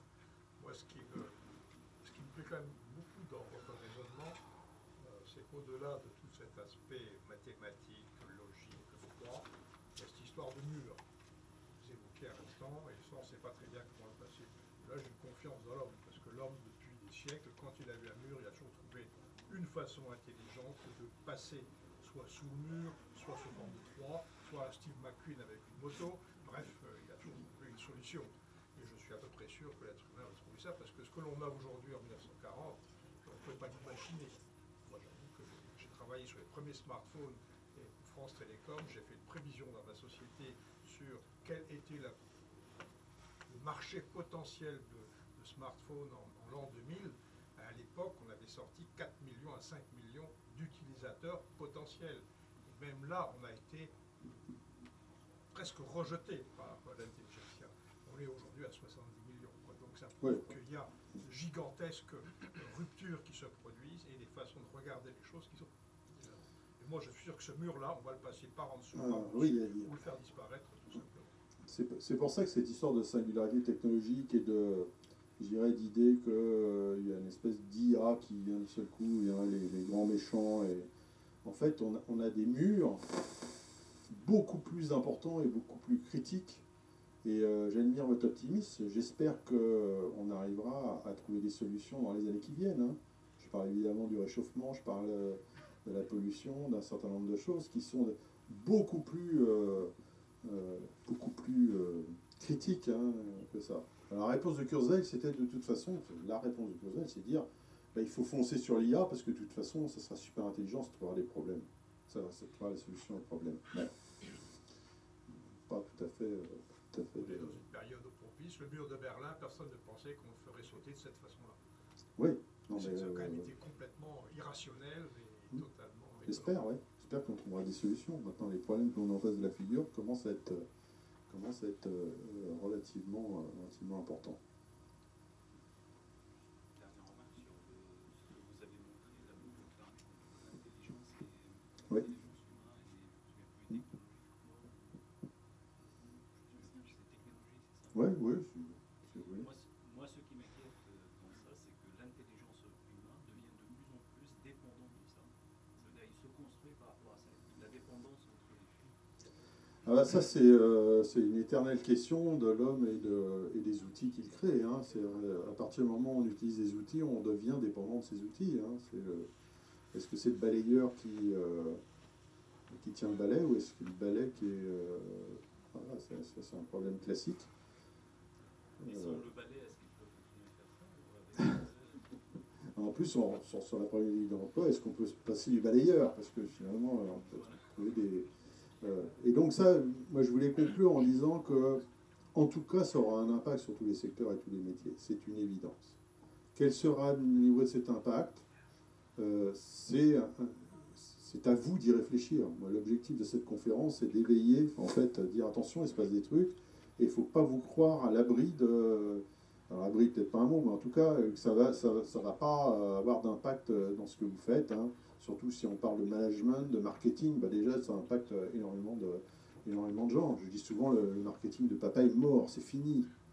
Aujourd'hui, c'est un marketing temps réel, dirigé par les données, avec du prédictif, qui va permettre de faire réagir. Et donc, toutes les entreprises qui ne s'intéressent pas à ça, bah, elles sont, je dirais, je vais prendre des mots durs, condamnées à terme. Hein. C'est comme celles qui se sont dit, le commerce électronique, on s'en fout, ça ne sert à rien, ça ne marchera pas. Aujourd'hui, tous ceux qui ont eu cette réflexion-là, eh ben, ils sont ou morts ou on voit disparaître. Quoi. Donc là, c'est pareil. Quel sera l'impact de l'IA sur mon secteur économique et sur mes métiers? Et du coup, une fois la réponse est parfois pas évidente, hein, qu'est-ce qu'il faut que je fasse pour m'adapter à cette nouvelle situation? La réponse, elle est évidente. Il faut comprendre ce qui se passe, se former et progresser. Hein. Et donc, ça, c'est vraiment la clé des choses. On ne peut analyser une situation que si on a compris ce qui se passait et être capable d'anticiper un petit peu dans les années qui viennent. Il ne faut pas croire non plus que ça va arriver du jour au lendemain. Hein, que ça, chaque fois, grande rupture comme ça, on se dit, bah là, dans 3 ans, ça y est, il y aura les voitures autonomes partout. Non, ça va prendre beaucoup plus de temps que ça, bien évidemment. Mais ça arrivera, inévitablement. Hein. Donc c'est pareil, l'impact sur les métiers, l'impact sur les secteurs économiques, ça va prendre du temps, mais ça va arriver. Et donc pendant ce temps-là, il faut absolument en tirer parti pour se former et évoluer parce qu'on sera obligé de le faire. Sinon, voilà. Bien. Merci beaucoup. Je crois qu'il y a un cocktail qui est servi. Merci, Jean-Claude. Il y a un cocktail qui vous attend. On peut poursuivre la discussion autour d'un verre. Hein.